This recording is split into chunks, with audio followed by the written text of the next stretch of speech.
What is up guys, welcome back to another episode of Mike's Gourmet Kitchen. In today's episode we are preparing a delicious South African recipe that's called pap. Now it sounds a bit strange, I get this question a lot. How do you prepare pap without burning it, having it clumpy or taste like powder? Well, in today's episode we are going to sort that out for you. We're going to have you cooking pap in no time that tastes the same as your mother or your grandmother's recipe. With that being said, I hope you guys enjoyed today's video. If you do, drop a like down below, comment and subscribe. Let's get cooking.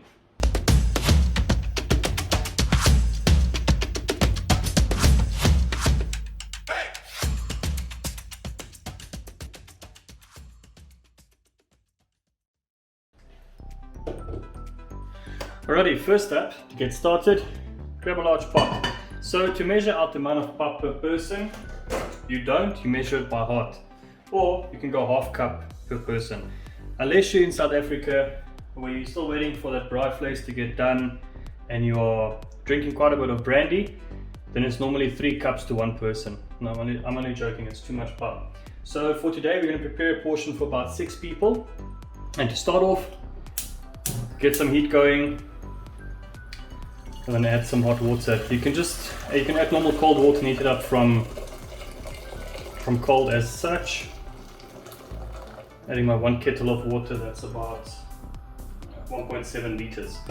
Now to this water, I'm adding about 1 teaspoon of salt. You want to get some salt in the water. There we go. And let's get the water to a boil. Yeah, here you can see, here's some nice instructions.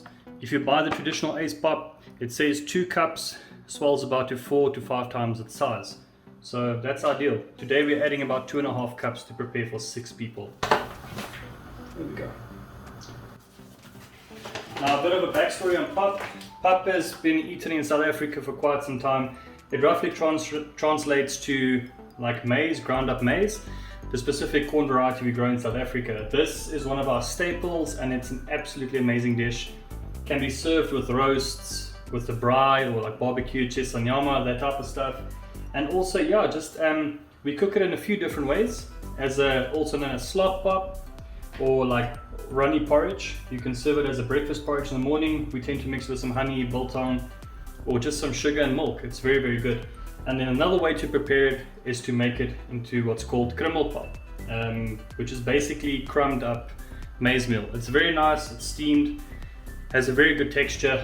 Takes a bit of getting used to. You might choke yourself to death a few times, but it's actually very good. In today's video, we're just focusing on normal braai pap. Okay, here starts the most crucial step. So if you add a bunch of pap at once to the mixture, it's just going to boil and start shooting these little pustules of pap everywhere, and it's super hot. It'll burn your skin off. It's not great. So what we do is, we're going to turn down the heat. If you're using an electric stove, move it to a different element or whatever you're cooking on, and let's start mixing in about half a cup of our maize meal.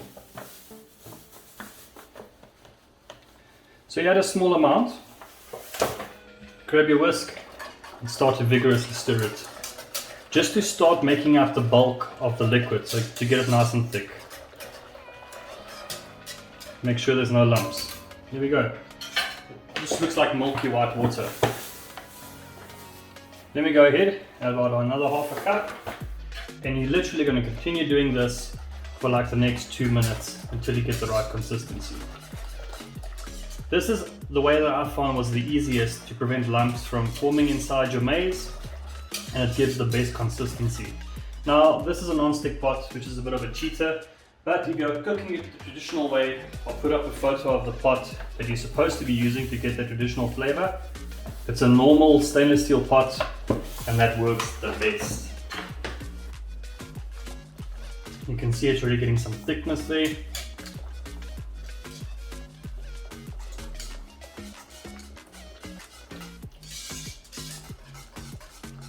Now if you're preparing slop pap, as I mentioned earlier, you'll add about another 1/4 cup to this, add some milk and butter, and you'll cook it for like 20 minutes, and that will be done. It'll keep this runny consistency, and it's absolutely amazing. It's a very good staple. There we can see it starts to thicken up. Very nice. Now from here, we'll probably add maximum about another cup. And that should conclude this first process, or the first step. Okay, this is the consistency that I prefer on my pup. Like this, it's going to firm up a little bit more as it dehydrates, but that's about it. Now, from here, we'll leave it for about 15 to 20 minutes. You can add about a quarter cup of water to this, and I add some olive oil. If you like that crustiness on the bottom of the pot that you eat with butter afterwards, that is absolutely amazing. So just add about 2 tablespoons of olive oil or normal sunflower or vegetable oil, and you should be good to go. Let's leave this now for the next 15 to 20 minutes and see how it comes out.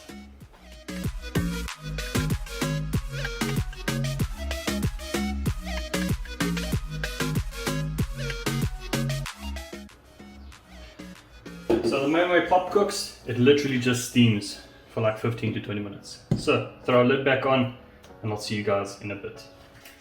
And there we go, 15-20 minutes has elapsed. Oh, look at that, it's beautiful. As I mentioned, you can see the crusty inside of the pup separated there. It's got some nice watery residue on the top. That's exactly what you want, that's how you know it's cooked. And then you've got this nice fluffy texture.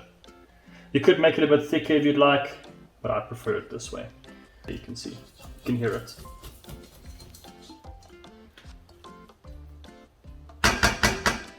And that's our beautiful mealie pop. And that is it for today's video, guys. I hope you enjoyed it. If you did, drop a like down below, comment and subscribe. And if you want to see other videos, please drop them in the comments down below and I'll try to fit them in. Thank you so much for watching. I'll see you in the next one. Cheers.